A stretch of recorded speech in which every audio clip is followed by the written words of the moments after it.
કીધું આજે કોઈક નવું ગોતીને બનાવીએ, તમને વિડીયો સારો લાગે એવો જ બનાવવાનો હું કોશિશ કરશું, બરાબર ને? આપણે કાળગું તોડે તો અત્યારે આ જો સાઈડ ખાલી જો છે ને, બાકી સાઈડ છે ફૂલ. એટલે પહેને કીધું કાપીને ખવડાવી દઈએ. આ તો આમ ડાયરેક્ટ તો ખાઈ નહીં કે ના કાંઈક ડાયરેક્ટ ટ્રાય મારે ફૂલ, પણ મોઢામાં ના જાય, બરાબર? ઉભરે કાપીને હાલી દે, અને કાપીને પેલા ખવડાવી દઉં, પછી આપણે વિડીયોની વાત. આપણે રજકા બાજરી આટલી ઉગતી કરી દે, આટલું પિયત કીધું કરી નાખે. વરસાદ કીધું લેટ થાય તો આટલું ભેહોને સારકોમાં આવી જાય. એટલે આવું છે મિત્ર. ને હવે શાકભાજી સોંપવાનો ટાઈમ થઈ ગયો છે, તો આપણે લાવ્યું છે જો ગવારફળી લાવી છે અને ભીંડી 2 લાવેલ છે. એટલે બે કમ્પ્લીટ કરી નાખીશું. તમને આખે હું પ્રોસેસ બતાવીશું ચેવી રીતના ભીંડી આવે. અને ભીંડી જોરદાર આવશે. હું કહેશું ને એમ તમે આવશો ને તો ભીંડી જોરદાર આવશે. ને બાકી રાસાયણિક ખાતર બિલકુલ નહીં નાખવું પડે, એ ગેરંટી હું આલું. એટલે આપણે કાલે લગભગ હું તમને બતાવીશું કે હું ચેટના પ્રોસેસ આખી કે એની કરું છું, બરાબર ને? એટલે તો વિડીયોમાં બનાવી રહેજો, આગલું પ્રોસેસ હું તમને બતાવું. હવે આપણે આ જગ્યાએ શાકભાજી તૈયાર કરવાની છે. એટલે આટલી જગ્યા આપણે છોડી દઈએ છીએ, બરાબર ને? એટલે વૈકંઠ આ કોપ લાવ્યો છે, થોડો કોપ અંદર નાખીશું અને આમાં ખાતર નાખીશું, તો ઉકેડામાંથી લાવીશું અને પછી આની અંદર નાખીશું અને એકદમ ખોડીથી પ્લેન કરીશું. પહેલાં ખોડીથી પ્લેન કરી અને પછી આનો ખોપ મારીશું હરખો આમ જોરદાર મિક્સ આખું કરી નાખીશું. અને પછી એકદમ સીધી લીટી ખેંચવાની. સીધી લીટી ખેંચો કે નહીં એટલે શું કે જે નેદમણ બીજું થાય કે નહીં તો આપણે ખોતર તો ફાવે, બરાબર ને? એટલે આવું છે. અને આ કાળંગી હતી, કાળંગી નહીં કાઢીને હોય ભેડા જ હતા, પેલી બાજુ ચોળા હતા. એટલે 3 અલગ અલગ વાયા હતા ને આ બાજુ દેશી ગવાર હતી. આ બધું કાઢી નાખ્યું. એટલે કીધું નવું ઉગતું થાય સારું, કેમ કે વચમાં પોણનું ખેંચાઈ જાય ને કાં જીવ તે આવતું હોત. અને કાળંગો આપણે લોટ પડે છે, તમે દેખો. આ જો આ મોર બગાડે, આ જો લોટ છે કાળંગો. આવું છે મિત્ર. એટલે આપણે હોય શાકભાજી શાંતિથી કરી નાખીશું.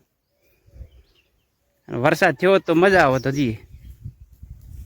જો મિત્રો આપણે લીંબુ પણ આવી ગયો છે, હજી ઝેણો છે, મોટો થાય ને એટલે કોક પ્રોસેસ એની એ કરીશું. હજી આવતો રહેશે, એવું નથી કે 12 માસી મારતે.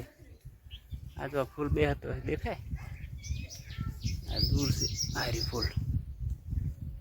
અમારા બાજુમાં ડીમે કપા કર્યો હતો, મોટો જોરદાર કપા થઈ ગયો. અમારે કરવો હતો પણ કોઈ સેટિંગ ના થયું, કેમ કે એના લેટ ચાલુ થઈ ગઈ. લેટમાં મજા ના આવે. આપણે મિત્રો ઓલું કાળંગો કાપ્યું હતું કે નહીં, આ ભેંસને ખવડાવી દઈએ શાંતિથી. પાચી ગયું હતું કમ્પ્લીટ, તમે જુઓ. લે હા, દોણા નહીં કોઈ કાઢવા ને કાંઈ. શાકમાં જોરદાર મીઠું આવે હો કાળંગો. લે ફાઇનલી મિત્ર 3 વાગી ગયા છે હવે. અને હવે ગોમ બાજુમાં ઓટો મારી આવીએ. ઓટો મારીને પાછા આવીશું. પછી ઓલી શાકભાજીને તમને હવામાં કીધું હતું કે નહીં, એ શાકભાજી વાવવાની છે. તો વિડીયો છોડીને જતા નહીં, આખે હું ડિટેલ તમને બતાવીશું કે હું સેવી રીતના શાકભાજીનું ટ્રીટમેન્ટ આપું છું, બરાબર ને મિત્ર? ફાઇનલી 4 વાગી ગયા છે ને આપણે તૈયારી કરવા માટે તૈયાર ખોડી અને પાવડો લઈ લીધો છે. તમે બનાવી રહેજો, આપણી મહેનત રંગ લાવશે. ત્યાંથી આપણે શું વાવવાનું? બીજું પેંડા. હા,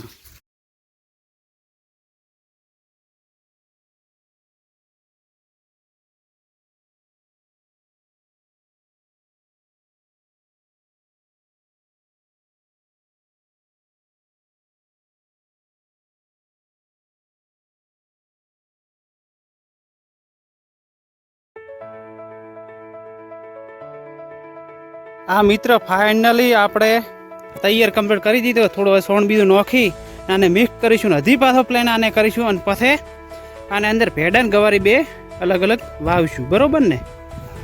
ફાઇનલી મિત્ર આપણે કમ્પ્લીટ થઈ ગયું છે. અડધા પીંડા વાય ને અડધી ગવારી વાય, માઇક્રો ગવારી વાય. દેશી નથી વાવી, દેશી પાસે વાવીશું શાંતિથી. એટલે વરસાદમાં સારું થશે. અને અત્યારે આ પાણી મજા નહીં આવે દેશી ગવારમાં. અને મહેનત રંગ લાવશે. એટલે કીધું આટલું તૈયાર કરી નાખીએ એટલે ઉગતું થાય. મહિના સુધી શાકભાજીઓ આપણે ઓકે થઈ જશે અને શાક પણ આવવા મળશે. એટલે તમે આવું ઓર્ગેનિક મિત્ર કરતા રહો ને આ ટાઈપનું કરશો ને એટલે મજા આવશે. જો મેં પાછળ શાહ કર્યા કે લીટીઓ ગાળી, ખબર લીટીઓમાં કે નેદમણ બીજું લેવું તો હેલું લેવરાય, તાત્કાલ લઈ લઈએ. પાછું આમ આડાવડું તમે સોંપીએ ને તો આડાવડું કોદાળી બીજી મારવી ના મરાય. એટલે આ ટાઈપનું કરજો. બસ મારો વિડીયો આટલો તો. વિડીયો તમને સારો લાગે લાઈક કરજો મિત્રો, શેર કરજો ભૂલતા નહીં. હવે નેક્સ્ટ બ્લોગમાં